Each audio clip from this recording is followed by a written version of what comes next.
This is a BMW 316 with a fully built engine. Let's find out about everything that's been done to this car. I had some issues where, white smoke. So I did the only thing that can be done, which is to rebore the cylinders.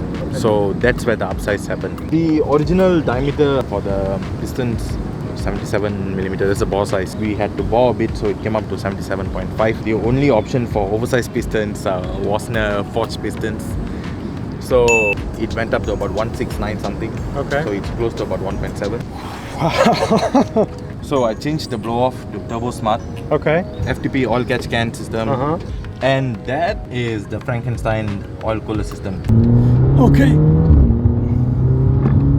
This is way faster than last time. Oh my god. Let me wear my seatbelts, please.